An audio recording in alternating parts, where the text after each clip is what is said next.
Salve pessoal, boa noite. Só adicionar aqui.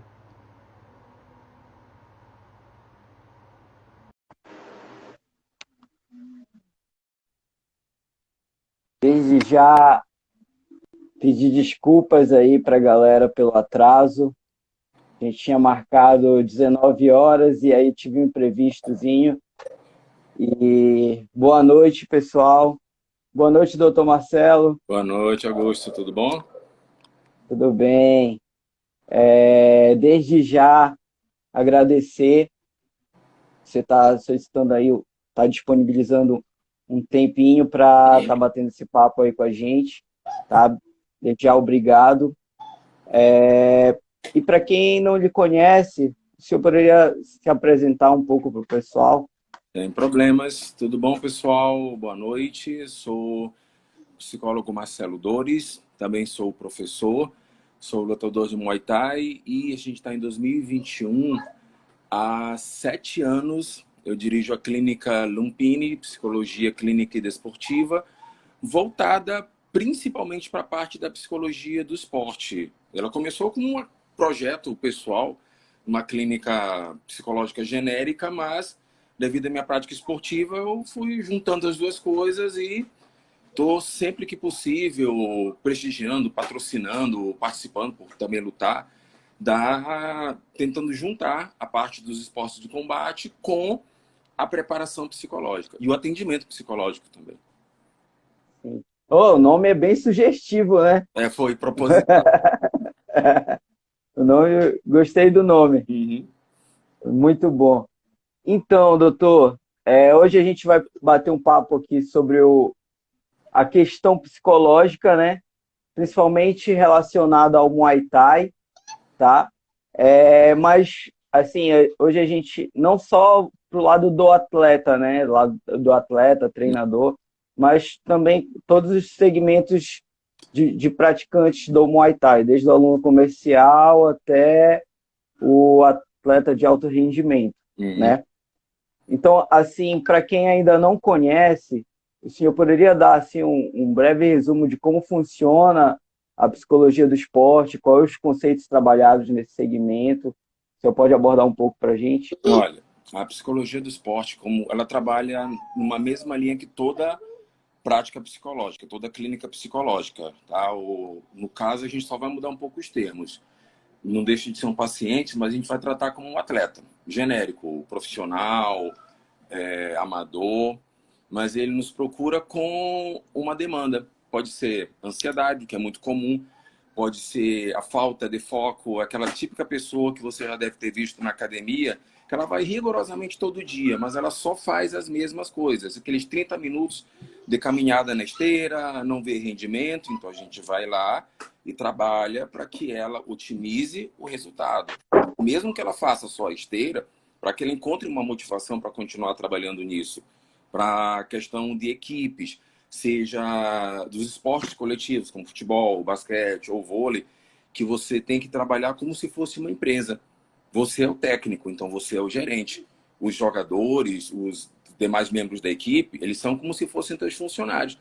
Então eles vão trazer com você as mesmas demandas que qualquer outra pessoa teria, de não conseguir trabalhar em equipe, de não ter levantado numa ótima manhã, de não estar conseguindo apresentar um rendimento. Então a gente vai lá e trabalha com ele. A diferença que tem é da abordagem. Eu, por exemplo, trabalho na terapia cognitiva comportamental, mas tem a psicanálise, que é mais famosa, tem a fenomenologia, tem a Gestalt, e assim por diante, que são as diferentes formações do psicólogo. Mas as áreas onde a gente atua, elas são basicamente dentro dos mesmos parâmetros. Show. E você também é praticante, né, de artes marciais e tal. Só diminuir aqui que deu um delay. É porque eu vejo os comentários pelo computador. Hum. Então, e assim, nessa sua vivência, fala um pouco dessa sua vivência no meio da luta e como ela se dá com a questão psicológica mesmo, de superação, de treinar não só o corpo como a mente, superar seus limites. Como é que você se relaciona a tudo isso? na Olha, sua vida? eu formei psicólogo. Não, eu comecei a lutar, desculpa, antes de formar psicólogo. E no início, eu penso que eu tinha todas as limitações ou travas que muitas pessoas têm. Por exemplo, aquele medo de chegar numa academia e o treinador me mandar treinar com os veteranos, eu apanhar, pegar porrada e tudo mais. Então, tinha essa limitação. Nos 2 primeiros meses, era assim: primeira semana, treino técnico, treino físico, e na sexta era cravado, sparring. Toda sexta eu tinha dor de barriga, eu inventava alguma coisa que eu fugia do sparring. Eu me lembro do meu primeiro sparring, acho que eu peguei tanto murro que eu não sabia nem de onde vinham os murros. Eu lembrava os golpes na cabeça, mas usar que é bom, nada. E até que com o tempo, sabe, comecei a juntar as duas coisas e parar para pensar, pô, eu estou me dispondo a uma atividade. Eu comecei a fazer por conta de tratamento de diabetes, mas segui por gostar, por me apaixonar mesmo com a atividade. Então, ou crio vergonha e começo a me portar como um atleta, ou vou sempre ficar me escondendo atrás de desculpa. É como o meu atual mestre ele fala, você vai estar perdendo para você mesmo o tempo todo. Então, Sim, sim. essa situação, eu fui trabalhando, eu fui amadurecendo até que, junto com a criação da Lampine, eu consegui juntar as duas características: o ser o psicólogo, o ser o lutador, e alinhavar, tendo a percepção de fora como psicólogo e de dentro como lutador. Então, literalmente, eu fui vivendo todas as etapas que, independente do profissional, independente do amador, independente do recreativo, ele vai tendo também esses anseios, essas fobias, essas preocupações. A gente chama isso de crenças. E essas crenças, elas são perigosas porque é algo que simplesmente você acredita. Não tem uma explicação para isso, você acredita. Um exemplo: fantasma. Possivelmente tu deve conhecer mais pessoas que creem em fantasmas do que pessoas que já viram um canguru. O canguru, ele existe, temos evidências. Talvez eu nunca vi um canguru cara a cara, mas eu sei que ele existe. E eu conheço várias pessoas que batem o pé, que já viram fantasma. Eu não acredito, mas tem pessoas que acreditam. E é esse o problema. Agora tu imagina o atleta, ele vai para um desafio. Ah, vou lutar com um atleta fulano de tal. Às vezes, olhando o cartel, já bate aquele medo, né? O cara tem 300 lutas, não sei quantas por nocaute, a pessoa já vai congelando por dentro. Mas ela tem duas opções. Ela se prepara para enfrentar o desafio e ela desiste. Então, eu tento trabalhar com as pessoas para elas se prepararem para enfrentar o desafio, independente de qual seja o nível. Porque se ela não Sim. tentar, ela nunca vai saber que ela vai conseguir. Se ela desistir, ela já sabe que nunca vai conseguir. Então, paciência. E assim, eu acredito que a luta, a arte marcial em si, independente de qual seja, ela também ela faz ali uma simulação de para que a gente se prepare para questões corriqueiras da nossa vida, né? Que aí na Exatamente. nossa vida a gente tem problemas para resolver, tem coisas para bater de frente, enfrentar mesmo. Uhum. E assim, essa questão de superar constantemente em um ambiente controlado, eu acho que ajuda bastante também. Eu acho que Exatamente. todo mundo deveria praticar algum tipo Sim. de luta marcial. Ó, Cara, eu acho tem fascinante quatro, como trabalha isso. tem 4 possibilidades da gente trabalhar a questão do esporte e, em especial, do esporte de combate: a profissional, a amadora, a recreativa e a social. A recreativa é como se fosse aquela pelada de fim de semana. Tá? Então, no caso do esporte, tem aquele atleta que ele já tem um cartel, ele conhece as pessoas de várias academias, então ele tem acesso, ele vai lá só para fazer um sparring de leve, para manter se manter afiado, tá? Sem Uhum. necessariamente entrar numa preparação mais pesada. O social é quando a gente trabalha com entidades que precisam de apoio. A gente faz o resgate, a gente vai em instituições de idosos para ensinar o básico da movimentação, para mostrar para eles que, apesar da idade, eles podem também ter um rendimento. Eu tenho 49 anos, eu já luto há 12, já tenho uma vivência, mas tem, por exemplo, meu mestre, ele faz atendimento particular com algumas pessoas que têm a mesma idade que eu, mas que nunca lutaram. Mas mesmo assim elas se engajam em fazer daquilo uma meta. Ali você pode já colocá-lo como um atleta amador, mas que mesmo assim precisa vestir aquela ideia de que eu estou ali para treinar. Meu mestre ele sempre batalha naquela situação, como eu te falei, né? Para você não perder para você mesmo. Mas o fato da pessoa ela levantar, sair da casa dela, todas as manhãs ou todas as tardes, e ir para treinar, já.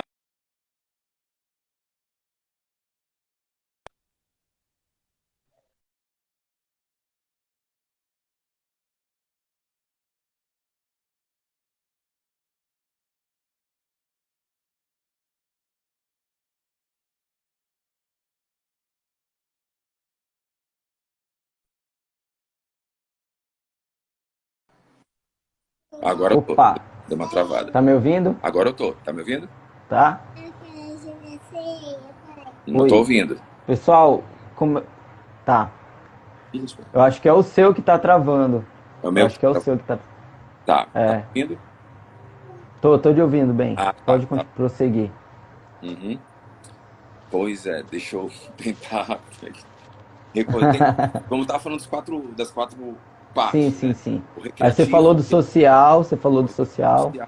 é quando a gente trabalha quantidades e quando você se propõe a fazer aquilo, tá? Mesmo que você pense, pô, eu não vou lutar, eu não tenho mais idade para isso, não tenho um condicionamento, mas a pessoa ela veste um compromisso de estar no treino, de não faltar nos horários, de dentro da limitação dela, ela está Tá seguindo uma... falhando um pouco o seu áudio. E agora? Tá falhando o seu áudio. Hum, Você tá me ouvindo bem? eu tô te ouvindo bem. Tá, pode Tá ouvindo prosseguir. normal?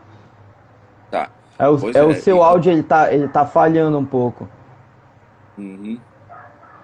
Você quer Melhorou? sair e tentar entrar de novo?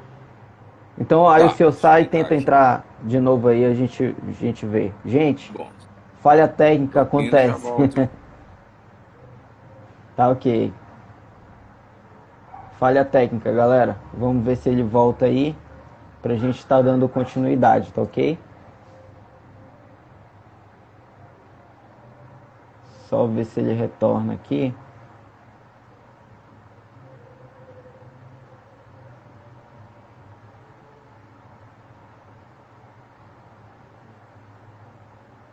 Vamos ver.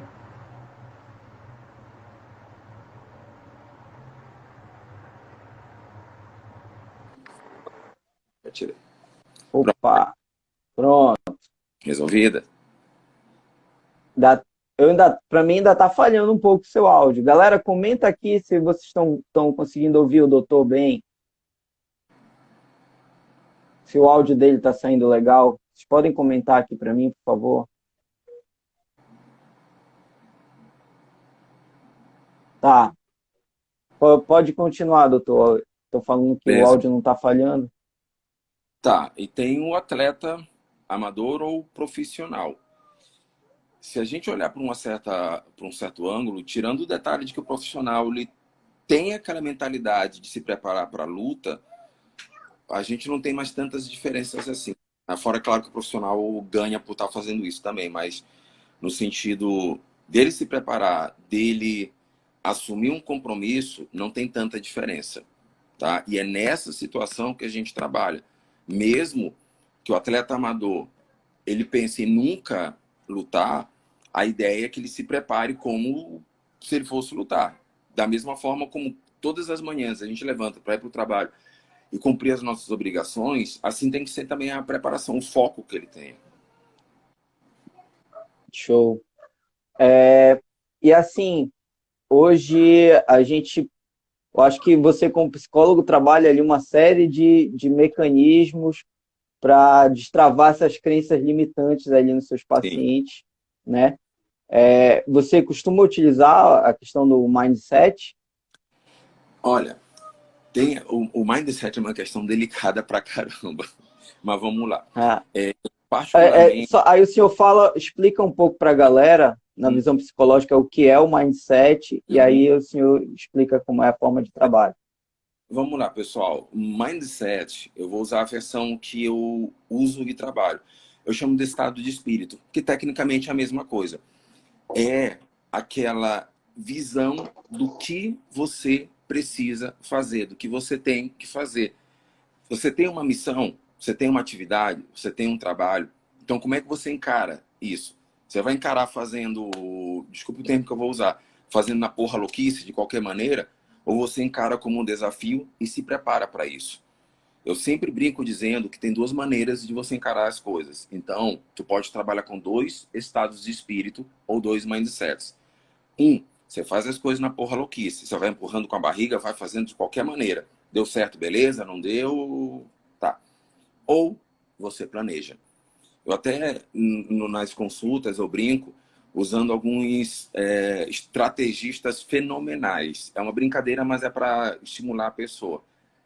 É o cérebro do desenho do Pink, o cérebro é o coiote do Papaléguas, é o Cebolinha da Turma da Mônica. Se vocês observarem, todos eles são estrategistas. Eles têm um plano para tudo. Mesmo que o plano dê errado, eles não param de planejar. Então, eles têm o mindset, o estado de espírito deles focado nisso, no planejamento. O plano pode ser uma bosta, mas ele planejou, ele se organizou, ele está se preparando para aquilo. E é assim que é a questão do mindset, do estado de espírito. E aí vai de mim como psicólogo, vai do treinador, vai na hora da luta, da pessoa que está lá no corner orientando o lutador, ele ter essa sintonia com o estado de espírito da pessoa. Se você é um atleta amador, teu estado de espírito ideal é você manter a sua rotina de todos os dias, você ir para o seu treino, você manter o seu treino. E, principal, não se compare. Se no seu treino é misto, como por exemplo, no meu horário de treino, tem pessoas que nunca pisaram no tatame e tem pessoas que já são campeões de luta. Então vai de 0 a 100. Então, se você é um iniciante, tu não vai tomar como parâmetro o fulano que já é praia azul escura, que já é praia preta, que aí tu tá criando um abismo para você mesmo, Sim, tá? sim. E da mesma forma, o que já é mais graduado, ele tem aquela humildade, aquele estado de espírito de olhar para o novato, respirar e saber que vai ser mais uma alma que ele vai trazer pro reino da luta. Porque o cara ele vai estar desencorajado, ele vai, no momento da corrida, vai reclamar, vai fazer corpo mole. No momento da parte de aquecimento físico, ele vai fazer corpo mole. Tá? Então você tem que resgatar a pessoa para que ela não pare no meio do caminho. Para que na hora que você está ensinando um simples dep cruzado, chute alto, a pessoa não pensa, poxa, mas isso é difícil demais. Não. Então você já vai fazendo o trabalho mental. Eu vou usar uma frase que, embora eu não goste muito, mas ela tem tudo a ver com o mindset, o estado de espírito. É quando a pessoa que está te orientando, ela fala, eu vou entrar na tua mente. Não é bem assim, porque ninguém é telepata, mas tem algo a ver.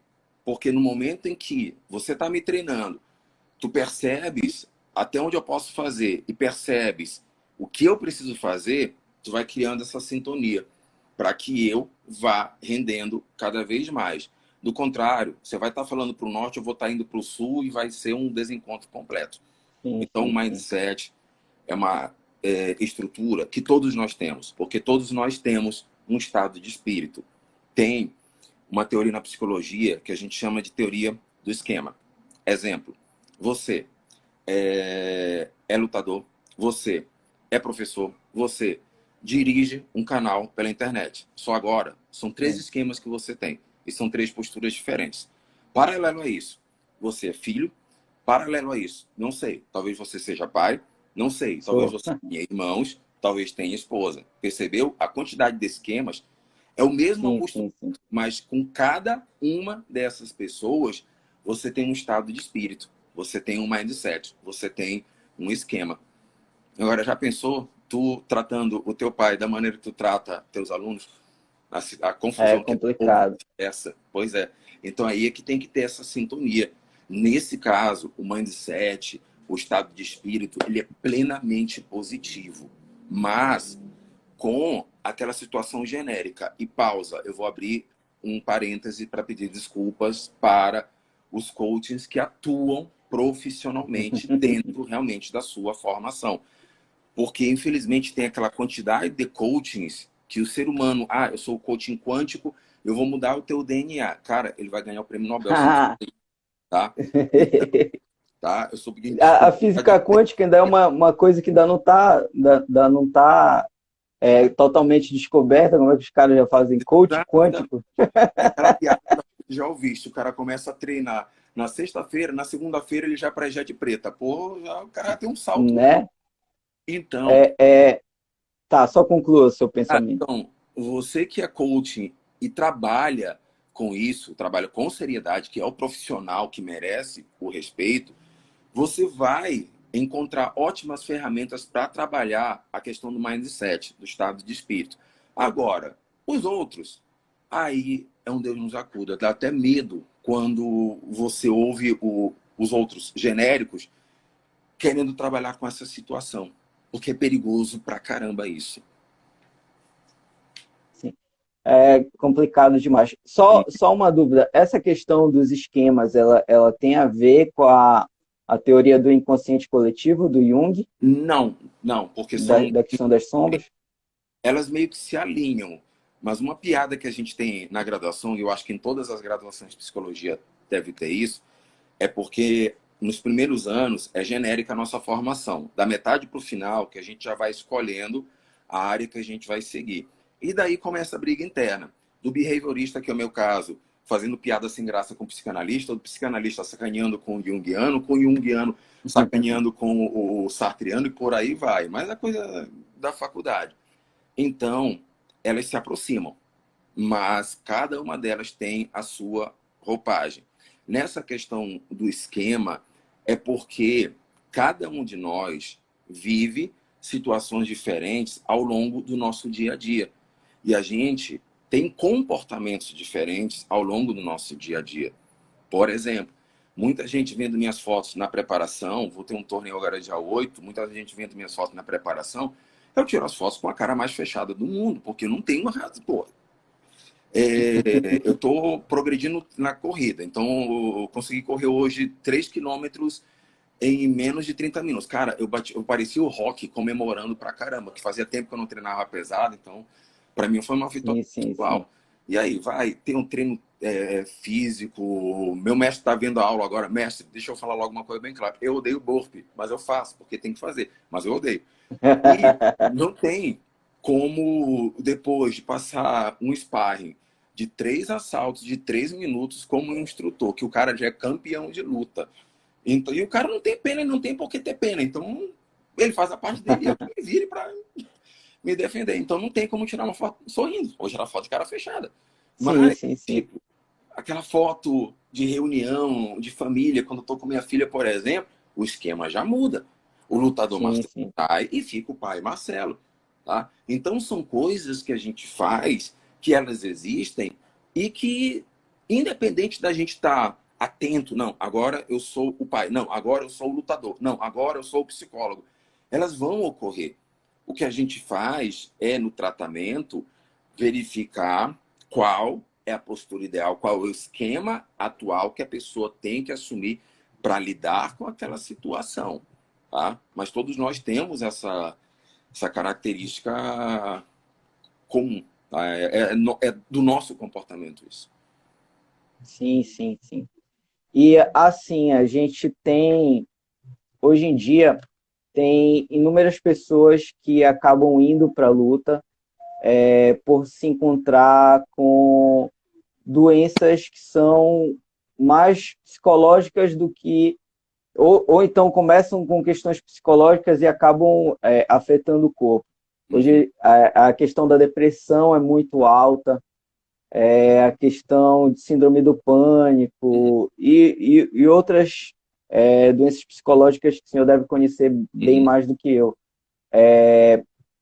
O que você, como é que assim, o professor que pega um aluno desse, geralmente o aluno chega na academia para treinar, ele faz uma anamnese, né?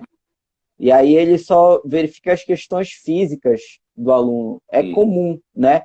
Questão O professor faz lá uma avaliação física e, como o nome mesmo diz, né, só vai ver as questões físicas do aluno. Uhum. O senhor recomenda que faça também pelo menos uma pergunta, porque ele não é um profissional da área, né, sobre essa questão das doenças mentais, se tem alguma coisa. E, digamos, como é que um treinador deve proceder com um aluno que tem depressão, síndrome do pânico? Que cuidados ele deve ter ao trabalhar ali com esse aluno? O senhor Se pode na, indicar, já que você tem também a vivência da luta, né? se na equipe tiver um psicólogo, e de preferência um psicólogo do esporte, já faz o trabalho conjunto. Senta técnico, senta o psicólogo, senta até o preparador físico, para ver com o atleta essa situação. Identificado esse diagnóstico, fazer um encaminhamento para o tratamento. Se na equipe não tiver o profissional psicólogo, aí a gente vai ter dois problemas. O povo das antigas, que é aquele povo que às vezes cria uma parelha e não consegue ver. Infelizmente é o povo que generaliza a depressão como mimimi, como frescura, e reluta em procurar o auxílio profissional, ou muitas vezes reconhece a limitação e ele mesmo quer ajudar. A gente até reconhece o esforço que a pessoa pode fazer, mas é como é que eu vou dizer? É como se eu quisesse dar aula de como usar uma arma. Por mais que, por exemplo, eu seja capacitado para avaliar a pessoa para ela tirar o posse de arma, mas eu não tenho a capacitação para ensinar a pessoa a usar arma. Tá? Vou usar parâmetro o quê? O que eu vi em filme, que eu aprendi no YouTube, é perigoso. Tá? E aí, há necessidade dele entrar em contato com um profissional. Não precisa ser necessariamente um psicólogo do esporte. O psicólogo do esporte, ele, em geral, tem a formação para trabalhar das situações ali com a equipe, ali com o atleta.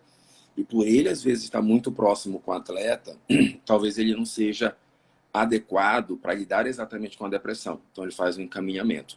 No nosso código, não tem nada que proíba a gente de tratar pessoas próximas, mas por uma questão de bom senso, é bom a gente encaminhar. Tipo, eu vou tratar do meu pai que ele está com uma crise de ansiedade. Só que essa crise, ela pode vir de situações dele comigo. Então, vai ficar um ping-pong, vai ficar uma briga de pai com filho, não vai ficar o tratamento do psicólogo com o paciente. Então, para evitar esse desgaste, encaminha. Essa é a situação. Sim, sim. Então, a melhor indicação, se eu não tenho um psicólogo na minha equipe e eu não tenho informação para isso, é encaminhar para um psicólogo. Então, E aí eu acho que a questão no treino é ter paciência mesmo com o aluno, que ele vai ter uma série de limitações, né? exato. Tem algumas ferramentas que elas não são específicas do psicólogo. Então, isso nos dá uma espécie de inventário que nos dá uma ideia dos níveis de ansiedade ou de depressão. Mas como não dá para fechar um diagnóstico, só te dá uma ideia, só te dá possibilidades. E em cima disso, mesmo a pessoa não tendo a formação na área, ela pode fazer um trabalho, mas não elimina a necessidade de procurar o profissional.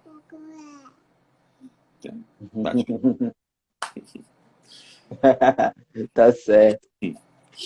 Outra coisa que a gente vê nos dias de hoje, que é muito comum, até com a questão da pandemia, é que as pessoas elas ficam muito em casa, consomem muito conteúdo da internet. Uhum.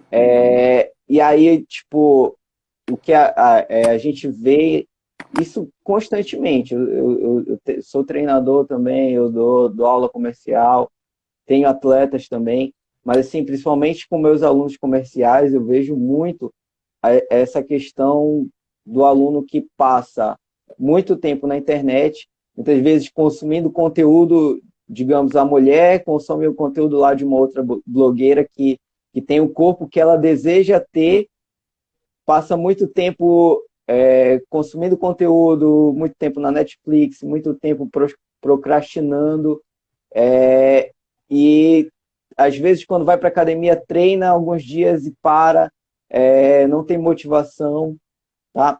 É, quais os esquemas mentais que o senhor poderia dizer para a gente? Oh, meu Deus, vai faltar luz agora aqui em casa. Quais os esquemas mentais que o senhor poderia dar para essas pessoas, trabalhar com essas limitações, quando a frustração bater, e se manter focados no seu real objetivo? Se o meu objetivo é ir para a academia e ter um corpo legal, como é que eu posso me manter motivado, me manter com esse propósito e alcançar os meus objetivos? Se tem algum esqueminha mental para fazer? Mas não são bem esquemas mentais, porque todo esquema mental ele exige disciplina. E qualquer pessoa que tenha se reconhecido na descrição que você falou, a disciplina dela está comprometida. Não é que ela não tenha disciplina, mas, sabe, ela está meio que balançada. Mas tem duas ferramentas bem simples, bem práticas para isso. Uma, montar um cronograma. Só que um cronograma, ao contrário do que a maioria pensa, não é só você fazer aquela tabela 24/7, de segunda a segunda, de 6 da manhã até 11 da noite. Não é só isso. É você definir uma meta. Tipo, para essa próxima semana, quais vão ser as minhas metas? Vai ser, por exemplo, no meu caso, bater 4 quilômetros em menos de meia hora, vai ser manter a disciplina da dieta para bater o peso na hora da luta, vai ser me dedicar mais ao treino, fazer mais essa sequência, essa movimentação. Então você cria essa meta, coloca no papel, porque coisas na cabeça, elas são perigosas. Por quê? Estão na cabeça, estão no local que a gente não consegue manipular. E elas são facilmente distraídas. Tá? A tua atenção ela é facilmente distraída. Eu brinco dizendo para os meus alunos, sou professor de pré-vestibular, que quando ele está fazendo a prova, se ele não estiver concentrado, uma mosca passar na frente dele e der língua para ele, pronto, lá vai a concentração dele embora. Então, é colocar no papel. Dia tal, horário tal, eu tenho isso, isso, isso. Ou então nem precisa colocar os dias e os horários, porque isso vai abrir porta para um outro detalhe. Algemar a pessoa. Ela fica naquele condicionamento. Pera, terça-feira, 5 horas eu tenho que fazer isso. Chega terça-feira, chega às 5 horas, ela não consegue fazer isso e ela se desespera. Desculpa, mas eu não estou com a oportunidade de usar um exemplo. Você mesmo. Quando foi hoje, estava chegando próximo do horário, tu estava se desesperando, não estava? Sim, mas Pois porque eu estava numa reunião de trabalho, eu falei, meu Deus, eu não posso deixar passar o compromisso, o pessoal está é. esperando e aí a gente já marcou, entendeu? Vamos só Até fazer com você mesmo, não sei como está a sua agenda hoje. uma pequena verificação. Tua respiração aumentou? Sim, sim, sim, com Batimento certeza. cardíaco tem Sim. uma... É porque eu estava fazendo tudo rápido para ver se eu conseguia diminuir o tempo. Agora, um atleta que é instrutor está passível de passar por isso. E todos Sim, nós. sim. Agora, imagina a pessoa que não tem nem metade da tua preparação. O quão ela está vulnerável. Então, a gente se prender a horários é perigoso. Tá? Por isso, definir as metas, mas sem ter aquela rigorosidade de se manter no horário. Porque muita gente pensa, e se eu tivesse mais tempo, a gente ia fazer mais merda. Desculpa o palavreado. A minha mãe, a avó da pequena que está aqui, ela tem uma frase. Quando eu era criança, eu saía com ela, eu a via com uma bolsa abarrotada de coisa. E eu me perguntava, mãe, por que você não compra uma bolsa maior? Ela me respondeu com tranquilidade.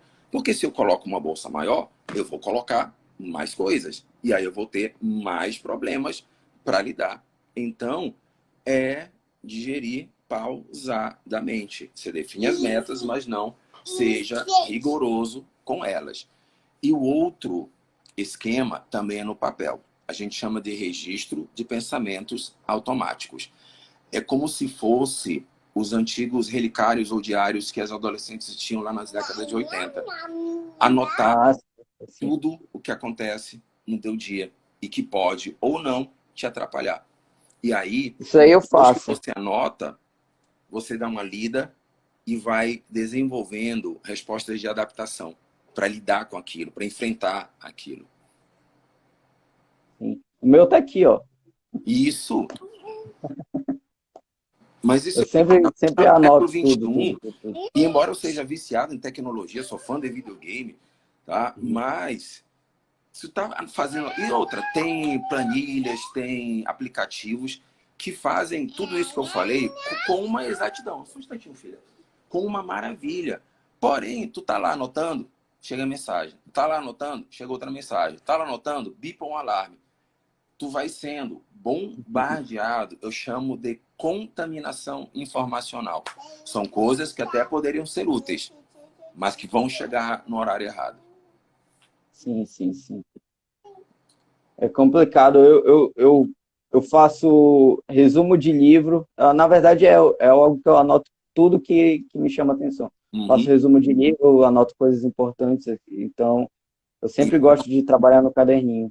já, É bem mais fácil. já vai um outro esquema. Depois que tu fazes as anotações, chega no fim do dia, pega essas anotações e elenca. Coloca elas numa ordem de importância.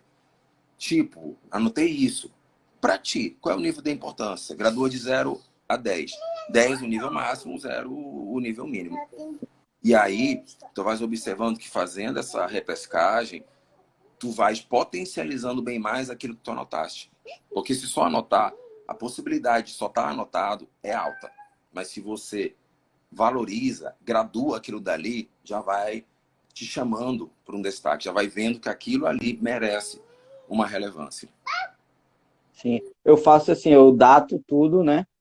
E aí o que é mais importante, eu ando com marca-texto, aí eu grifo no marca-texto. Aí, como eu sei que é o que mais importante está grafado, aí eu já repasso nesses aí, Excelente. sempre que eu posso. Nossa, muito bom. Até eu estou aprendendo. O senhor trabalha com a questão da PNL, da programação neurolinguística, para lidar com a questão dos sentimentos, com essa questão de frustrações, de crenças limitantes. Sim E e sim ou não. não, eu poderia falar um pouco sobre a PNL também, as vantagens e desvantagens. Uhum. Vamos lá. A PNL, ela surgiu originalmente na década de 70. Richard Braudler, alguma coisa, e o primeiro nome, Braudler e Grunder, foram os americanos que desenvolveram a estratégia da PNL. Eu vou ficar devendo para vocês os nomes completos, tá? Mas só que tem o seguinte, qual é a lógica da programação neurolinguística? Você associar as questões da comunicação e da linguagem com modificações ou aprimoramentos em seu comportamento neurológico, em suas características neurológicas. Por que eu falei sim e não? Vamos primeiro para a parte negativa. Não, porque não há nada de que garanta um embasamento adequado para isso. Tu vai ficar naquela situação de que, olha, fulano aplicou, funcionou, mas na mesma proporção, tu vai conhecer pessoas que aplicaram e não funcionou. Então, se fica nessa pode ser que sim, pode ser que não, tu já fica com o pé atrás. Então, já mostra que não é algo 100% válido como se faz acreditar. E o porquê sim? Porque realmente tem situações em que a tua postura, as palavras que você usa, elas vão realmente surtir um efeito. Muita gente argumenta por diversas razões, a palavra tem poder. Sim, mas nem sempre é o poder que a pessoa atribui à palavra. Mas, como eu falo para o pessoal, até para alguns dos meus colegas de equipe, se você está numa situação e tu não consegue falar bem de ti mesmo, cara, lascou. Se tu não consegue falar bem de ti mesmo, quem que vai falar bem de ti? Então, nisso, É verdade. tem uma amostra da PNL, tá? Que é o fato da pessoa, ela, trabalhar com mensagens positivas para ela mesma. Não é que você tendo uma mensagem positiva, tu vais conseguir encarar o Anderson Silva numa luta sem treinamento. Não é assim. Mas já te abre espaço para, cara, eu vou encarar alguém que é campeão mundial, que tem anos de treino na minha frente, então eu preciso me preparar. Então, tu já vai te motivando para isso, já vai mostrando disposição, já vai criando ferramentas contra a procrastinação.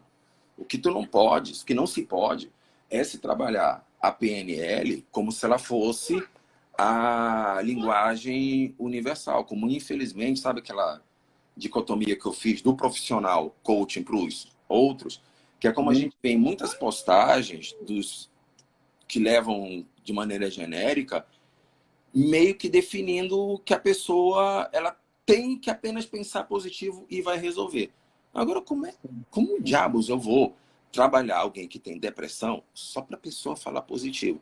Uma vez eu vi até um meme que era interessante. Ah, mas a vida é tão alegre, por que você tem depressão? Aí a pessoa respondia, ah, tem ar de sobra no planeta, por que tu é asmático, praga? Então não é só você trabalhar a palavra, você tem que ver aquela questão do mindset, você tem que ter a percepção de ver qual é o limite. É um limite Sim, em que você sim. trabalhando palavras, às vezes tu nem precisa expressar com a linguagem, basta tu oferecer um ombro para a pessoa e deixar a pessoa desabar, pôr para fora. Já vai adiantar muito.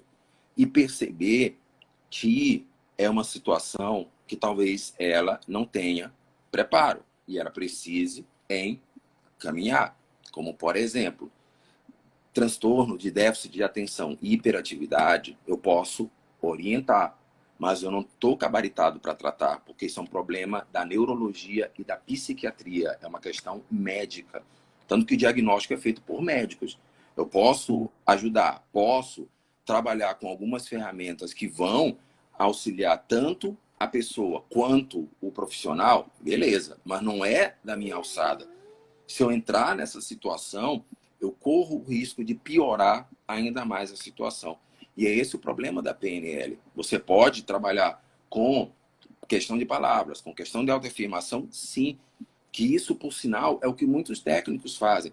Eu não sei se tu lembras, foi num jogo, num torneio olímpico, que um treinador da equipe russa de atletismo, ele foi filmado esculhambando com a menina estava no canto, ele estava descendo a Sim, sim, palavra sim. da menina. E o estereótipo que a gente tem dos russos é que eles são tudo menos educados. Então, ali, por mais estúpido que parecesse, você tem ali uma questão da linguagem, da autoafirmação sendo trabalhada, de uma maneira exagerada, mas estava sendo trabalhada.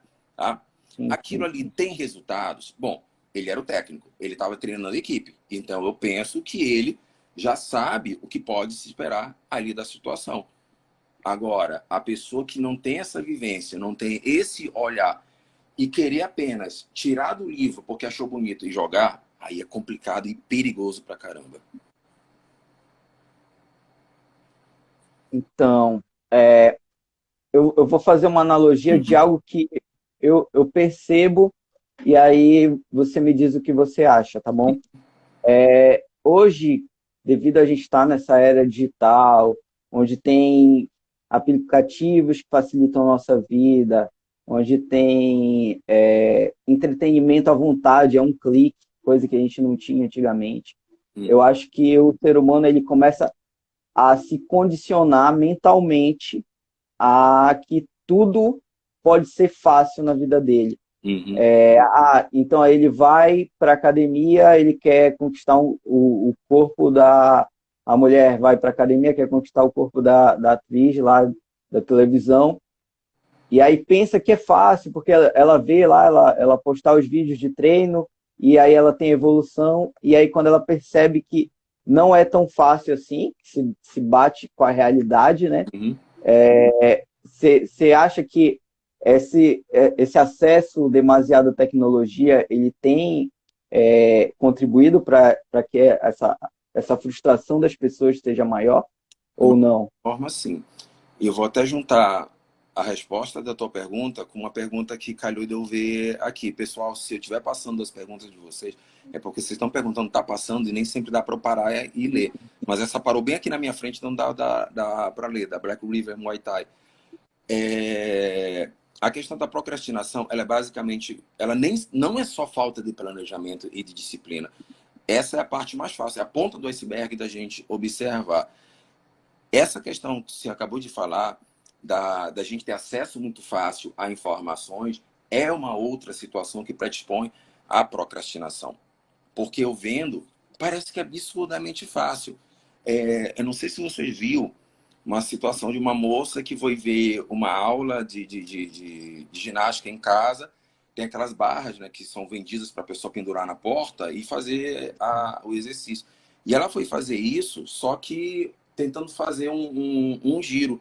A barra não estava bem posta, não suportou a pressão, arriou e ela caiu de costas e lesionou com uma certa gravidade a coluna. Então, como a gente tem muito acesso à informação e a gente vendo é a coisa mais linda, mais maravilhosa do mundo, quando a gente vai colocar na prática, a gente percebe que não é bem assim, aí já está aquele desestímulo. E aí, Sim. quando a pessoa desestimulada, ela não externa, ela não busca o treinador, não busca o seu mestre, aí vai gerando um abismo cada vez maior. Eu faço uma metáfora, já que eu sou muito fã de cinema, os filmes de ação da década de 70, 80, eles tinham muitos efeitos físicos.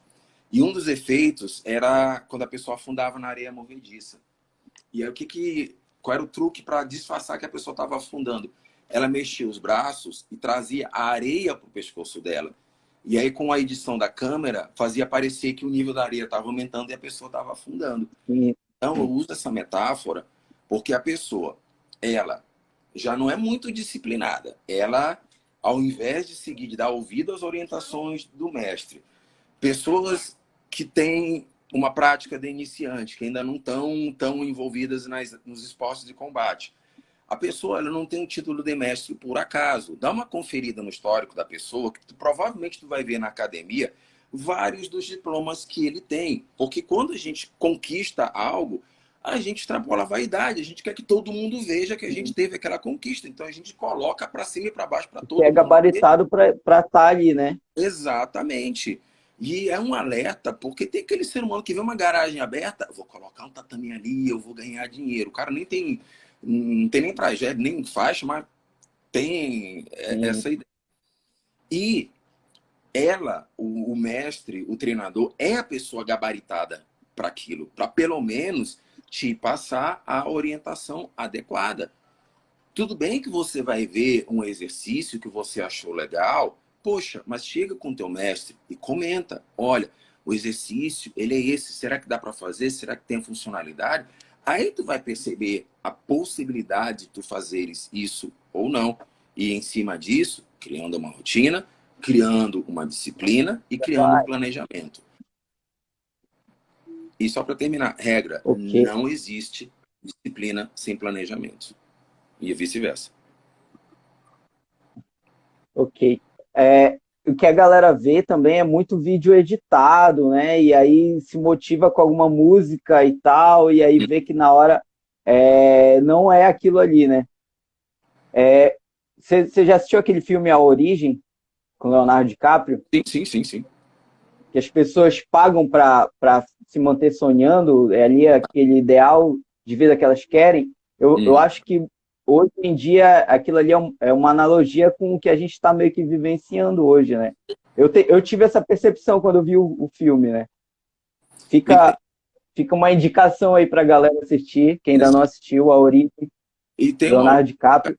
Outra que indicação para os treinadores que eu quero deixar é uma matéria que foi o Jefferson Moura que escreveu, né? Que é Depressão em Atletas e Treinadores de Muay Thai, que está no nosso site, www.oitoarmas.com.br.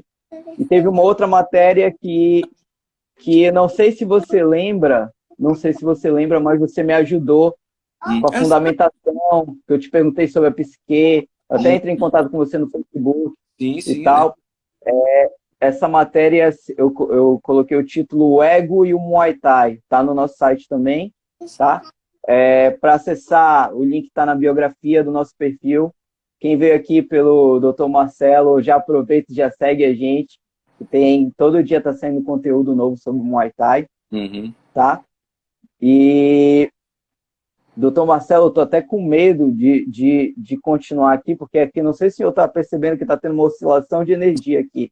Eu sou do Amapá, eu sou do estado do Amapá. Aqui Uhum. tem apagão direto, cara, é complicado demais.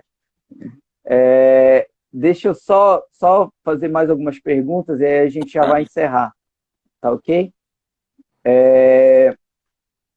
Assim, dentro da sua vivência no meio da luta e da sua vivência como psicólogo, o senhor indica alguns livros ali para destravar essa questão do Sim, aspecto psicológico, das crenças limitantes, de tudo isso? sim. Porque se eu não conhecer, eu já vou até anotar aqui, que aí eu já dou uma pesquisada depois. Eu vou comentá-los, mostrá-los aqui, aí depois eu te mando os links e as imagens para tu divulgares para o Sim, povo. sim, E vai em ordem. tranquilo. Para todo mundo. Não interessa se você começou a fazer o Muay Thai ontem ou se você já é extremamente graduado. Eu sou praia de azul escuro, eu treino há 12 anos, mas eu estou sempre ali pegando coisa. Para mim, tudo é novidade. Então, é o seguinte, não interessa se você ainda não sabe diferenciar o que é o jab e o que é o direto, ou se você já consegue dar uma joelhada e rodopiar e dar um chute giratório, que eu nem sei se é possível inventar agora, mas tá. Primeira sugestão, o ciclo da autossabotagem. Porque ele é o básico do básico para todos nós que começamos alguma coisa, mas a gente procrastina, a gente se sabota, a gente tropeça na gente mesmo. O que é autossabotagem? É a gente não atuar em nosso favor. Por exemplo, eu vou ter um torneio agora dia 8 de maio. Estou no processo ainda para bater o peso. Mas, quando meu mestre me fez o convite, eu aceitei. 5 minutos depois, começou a autossabotagem. E se eu não conseguir? E se eu for nocauteado logo no primeiro golpe do cara? E se, sabe? E se um bando de coisa aparecendo? Isso é autossabotagem. Então, no livro, além de você identificar exatamente o que é a autossabotagem, você vai ter as ferramentas para que você possa trabalhar adequadamente esse processo. Seja você atleta amador, seja você profissional, seja você treinador, porque todos nós sempre nos sabotamos. A diferença é como a gente vai lidar com essa situação. Segunda referência, essa é um pouco mais pesada, tá? Psicologia do esporte. Por quê? É para você trabalhar, identificar e trabalhar as várias possibilidades dessa área. Porque entenda, tem uma diferença entre você ser um psicólogo atuando no esporte e você ser o psicólogo do esporte. Você ser o psicólogo atuando no esporte, você é um clínico que está ali tratando um atleta que tem ansiedade, que tem a depressão. Agora, você ser um psicólogo do esporte, além de você ser um psicólogo, tu está respirando a prática esportiva. Independente de ser no meu caso, que é voltado aos esportes de combate, ou ser para os esportes coletivos, ou aqueles esportes onde obrigatoriamente você tem que ter um maior rendimento, ser um atleta de alto rendimento, você vai trabalhar ali e identificar características ligadas à ansiedade, características ligadas ao estresse, ligadas ao medo. Um trabalho que eu estou procurando desenvolver para o mestrado é ansiedade e raiva. Tanto que o fio condutor que eu uso é o filme Rock 4 e a música Burning Heart, Coração Ardente, que é a trilha do filme que todo mundo acho que já ouviu falar. Em que a Sim. letra, ela trabalha isso, tá? Que para o guerreiro não há rendimento. Não há rendição, desculpem. Para o guerreiro não há rendição. Só que tem um momento em que você está diante da luta e tu não sabe se o que está te dominando ali é a ansiedade, que pode te puxar para o medo, ou é a raiva, que pode potencializar o teu desempenho, mas na hora da prova, na hora da luta, pode te deixar cego. Então, Sim. é uma ferramenta, o livro Psicologia do Esporte, é onde Qual você... é o autor desse livro? Oi? Qual é o autor desse livro? Esse ano desse aqui, eu comprei ele no passado, mas a edição dele é a Não, o autor, quem escreveu. Dietmar Samuski. Dietmar Samuski. Tá. Tá? E o nível mais pesado. Não por ser mais exigente, mas porque é para aquelas pessoas que têm um comprometimento e um envolvimento maior. Como, por exemplo, você, que é pedagogia das artes marciais. Porque uma coisa em 12 anos de Muay Thai, eu tive 4 mestres, todos excelentes, mas por motivos diversos eu acabei não podendo mais continuar treinando com eles. Uma coisa é você ser o técnico. Outra coisa é você ser o mestre, professor. Você sendo técnico, muitas vezes você está ali, está treinando a pessoa, deu o horário, tchau, até a próxima. Você sendo o professor e o mestre, você vai além disso.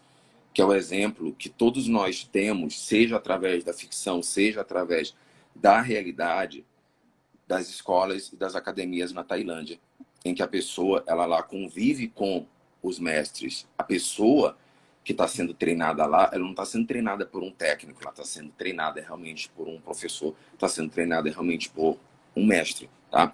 Um exemplo disso que eu acho que tu conhece, eu acho que todo mundo que já pensou em lutar Muay Thai conhece, é o Gaê, que é aquele treinador, ele é meio gordinho, e que ele vive meio que sacaneando com os lutadores dele, né? Que ele dá o golpe e derruba a pessoa, faz alguma graça. Sim, sim, Então, sim. percebes que na graça tem um ensinamento. Que se você acompanhar um pouco a história dele, ele não está ali só instruindo a pessoa, ele está realmente sendo um professor, ele está usando de uma didática.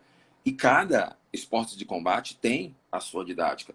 A própria diferença é que muita gente não entende dos esportes de combate para uma arte marcial. Uma arte marcial ela foi criada para a guerra. Então, como ninguém está em guerra, então tecnicamente a gente não aprende mais artes marciais. Muitas artes marciais, hoje, elas são ministradas como esportes de combate, porque tem que ter a regra, tem que ter a disciplina, e para instruir isso, é preciso que tenha alguém com a mentalidade de professor, alguém com a mentalidade de mestre. Tá? Então, essas 3 obras, para todo mundo, desde o iniciante, o ciclo da autossabotagem, para aqueles que já estão num nível mais avançado ou são bastante curiosos, psicologia do esporte, que é específica realmente ali na área, e para os níveis mais avançados, para você e para todos os outros mestres e professores de todos os esportes de combate, a pedagogia das artes marciais. São as referências que eu indico.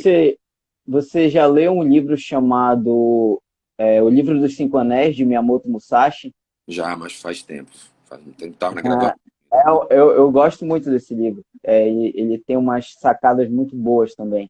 Quem não conhece, recomendo também, né? Você Sim, deve ter gostado também dele. Ele porque é muito bom esse livro. a lógica é você. A gente pensa, pô, mas isso aqui o cara usa para que muita gente usa para administração de empresas e tudo mais. Ah, Para e pensa. Tu tá treinando. A luta é a tua empresa e você é o gerente. Então, se você não souber gerenciar, tu vai levantar todas as manhãs se arrastando para ir pro banheiro, tu vai se dirigir até a academia reclamando porque levantou cedo para ter que ir treinar. Oh, vou treinar para pegar porrada. Não, tu vai treinar para aprender a lutar. Tu vai pegar porrada se não aprender a lutar. E tu pega mesmo. Então, é você ter a mentalidade empresarial, que é uma coisa que muita gente ou olha de uma maneira negativa, ou infelizmente não tem realmente, não desenvolve mesmo. E aí, sim. Uma última pergunta, só para a gente encerrar. uhum, Uma coisa que eu faço no meu tempo livre, eu gosto de estudar um pouquinho, né? Na verdade, comecei recentemente, não sou um expert, né? uhum, Mas é essa questão da leitura corporal, de você aprender a fazer uma análise de acordo com o comportamento da pessoa, de como uhum, ela se movimenta, dos gestos, né, que ela faz. uhum. Você, como psicólogo, deve fazer isso já de uma forma super natural. Inclusive, eu acho que a gente conversando, eu sou um cara que eu não paro, eu não consigo ficar, tipo, parado, assim. Uhum. Tenho sempre que estar fazendo alguma coisa. Mesmo conversando com você, eu estou sempre mexendo em alguma coisa. Uhum. Você deve ter me analisado bastante. Não. Percebi, mas não analisei. Olha só. Mas você acha que para um treinador é válido ter esse estudo? Mas também eu acredito que saber se aprofundar com as fontes sérias também, né? O Sim, que que você sim, sim. acha? Na faculdade, a gente tinha uma piada, não é que a gente tinha uma piada, é porque era algo que sempre comentavam com a gente. A gente saía, tudo mais, aí pintava, você faz o quê? Eu estudo psicologia. Cara, é verdade que você lê mentes? Cara, é verdade que você está analisando todo mundo? Então, são interpretações do senso comum que, mesmo hoje, algumas pessoas têm em relação ao psicólogo. Então, vamos lá. Existe a linguagem corporal? Sim, claro que existe. Tá? Na década de 40, Philip Marston, nunca sei como pronunciar o nome do cara, ele foi o psiquiatra que desenvolveu o detector de mentiras.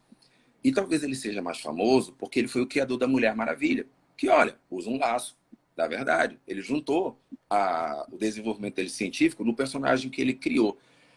E eu sempre falo que o corpo não deixa a gente mentir. Então, quando a pessoa ela está mentindo, o corpo denuncia de alguma forma, ou porque aumenta a palpitação, ou porque ela começa a suar. Até um mentiroso profissional, ele tem alguma coisa que o denuncia, só é mais difícil de perceber. Só que aí é que está o detalhe. Para o treinador, para o mestre, essa linguagem corporal, ela além de ser mais importante, para ele é mais fácil dele identificar, porque ele está num ambiente controlado. Ele não está, e até porque eu imagino que ninguém faça isso. Eu mesmo não faço, de estar num ambiente e analisando. Aquele tem ansiedade, aquele tem transtorno do medo, aquele é cleptomaníaco, aquele é psicopata. Eu penso que alguns fazem isso, mas é meio perda de tempo. Então, como eu te falei, eu estava percebendo realmente esses desenvolvimentos, mas não vou parar para analisar, porque assim como eu poderia acertar, como por exemplo, tu és uma pessoa ocupada. Então, muitos desses movimentos provavelmente eram por conta de atividades que você precisava fazer e ainda não fez, ou ainda vai ter que fazer. Só que Sim. isso é uma conclusão fácil, porque a gente veio conversando a semana inteira e eu fui percebendo quão ocupado tu és. A mesma situação do sábado, hoje, como eu te falei, poxa, tá chegando o momento, tu já tá naquela agonia, então foi fácil perceber, tá? Mas quando você, treinador, tá ali me orientando, e aí você percebe como é a minha posição, a minha postura. Como, por exemplo, eu fico em relação à posição da guarda, como eu fico em relação a eu manter uma postura de ataque, só para ilustrar. Eu tenho 1,95 m, então tem uma vantagem que eu consigo manter o adversário por algum tempo, por uma certa distância. Porém, eu tenho uma Sim. desvantagem que, como meu braço é muito grande, se o sujeito conseguir entrar na minha guarda, eu tô meio lascado. Porque muito alto, eu nem sempre vou ser rápido para entrar um upper, para entrar uma cotovelada ou para entrar uma joelhada. De fora, tu percebes isso. E aí tu chega, olha, Marcelo, ajusta isso, ajusta aquilo. Que é o que, por exemplo, o corner faz na hora da luta. O ser humano que fica lá gritando, ele não é só aquele torcedor desesperado, é alguém que está vendo a situação e sabe o potencial do cara, sabe o que ele pode fazer, conhece ele e sabe que naquela situação ele pode e deve agir de uma determinada forma. Então, a linguagem corporal ela é essencial, mas, como você falou, uma, com o devido embasamento, e dois, feita pela pessoa que vai precisar realmente trabalhar aquilo. Que todo treinador tem que trabalhar a linguagem corporal da psicoe. Todo treinador tem que trabalhar. É a energia que está oscilando.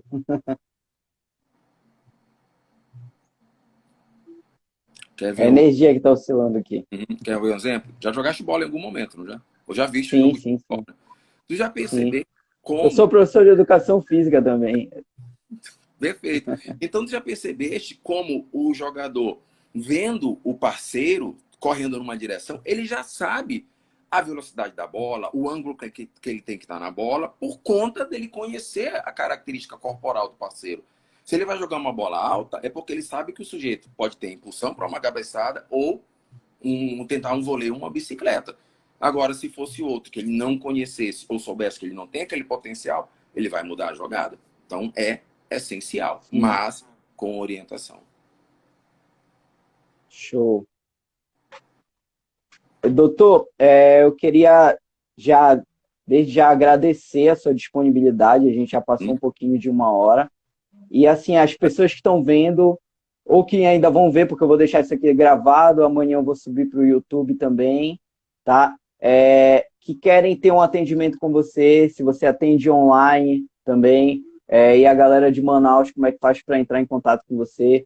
Deixa aqui todos os seus contatos, tá? Para o pessoal tá podendo Uhum. chegar até você, e aí a gente já vai fazer o encerramento, tá bom? Olha, por questões da pandemia, eu não estou atendendo presencialmente, infelizmente, tá? Mas, se vocês quiserem tirar dúvida, algum esclarecimento, alguma orientação, vocês podem me procurar pelo Instagram ou pelo Facebook, PS Marcelo Dores, tá? E eu vou ter o maior prazer e dedicação de trabalhar, de orientar, de esclarecer qualquer coisa em relação a vocês, tá? E o povo de Manaus, tá? Tem meu telefone que vocês podem entrar em contato comigo pelo WhatsApp. Como eu falei, eu não estou atendendo presencialmente, mas dependendo da situação, dá para a gente marcar algum atendimento online, verificar a situação, tá? Então, pode falar o número? Pode sim. Tá? Eu vou deixar na descrição. Ah, tá, beleza. 92, que é o código de Manaus, 982437103. Então, podem entrar em contato, pessoal. Ok. Doutor, muito obrigado, tá? Por esse tempo. Eu até queria continuar, mas está oscilando demais a energia aqui. Eu já estou nos dados móveis e eu estou com medo de não salvar a live, entendeu? Aí a gente perder todo o nosso papo. O que a Uhum. gente pode fazer? Em um outro momento, Sim. outro dia a gente pode marcar, porque olha, eu estou olhando aqui pelo computador, ficou algumas perguntas para responder, eu vou salvar aqui, e aí a Olha, gente já coloca como pauta na próxima live, tudo bem, então. entendeu? Porque tá oscilando demais, ó. Tá oscilando Hum, demais a energia aqui, melhor aí e aí antes eu que eu tô com medo de não salvar e aí ficar no escuro aqui, Uhum. tá bom? Tudo bem. Muito Eu que obrigado mesmo. E aí a gente vai marcando aí uma próxima vez, eu já faço um cartaz, já aviso tudo Uhum. direitinho, tá bom? E Tudo a bem. gente se vê no segundo congresso de Muay Thai do Norte também, que eu vou estar Exatamente. lá, você vai estar lá, a gente pode até Sim, fazer alguma coisa legal lá, tá? perfeito. Vou estar filmando lá para postar aqui também no Uhum. Instagram. E já fazer o convite, galera, em outubro, tá? Galera de Manaus nem pode pensar em perder. A Uhum. galera dos outros estados já começa a se organizar, fala com o Dídimo, tá? Tem o Instagram deles também, é Congresso de Muay Thai do Norte, tudo Uhum. junto, tá? Doutor Marcelo vai estar lá, vai ter fisioterapeuta, vai ter palestra com nutricionista, eu Uhum. vou estar lá, vai estar o Eden, que é uma referência nacional em preparação física voltada para o Muay Thai, vai estar Michel Charuto e ainda tem alguns outros que ainda vão ser divulgados. Então a gente já está começando a fazer essas lives com os palestrantes justamente para motivar a galera a fazer parte do congresso, tá bom? Exato. Desde já, obrigado, doutor. Deixa uma última mensagem aí para a galera, para os praticantes, para a galera que ficou até o final Augusto, e a gente já uhum. vai encerrar, tá bom? Augusto, muito obrigado pela oportunidade, tá? Foi muito legal, fiquei muito feliz. Pessoal, primeiro, desculpas por não poder ter respondido a todos, mas muito obrigado pela presença, pela participação de vocês. Tá bom, pessoal? Saúde. Saricap. Tchau, Tchau, tchau. tchau.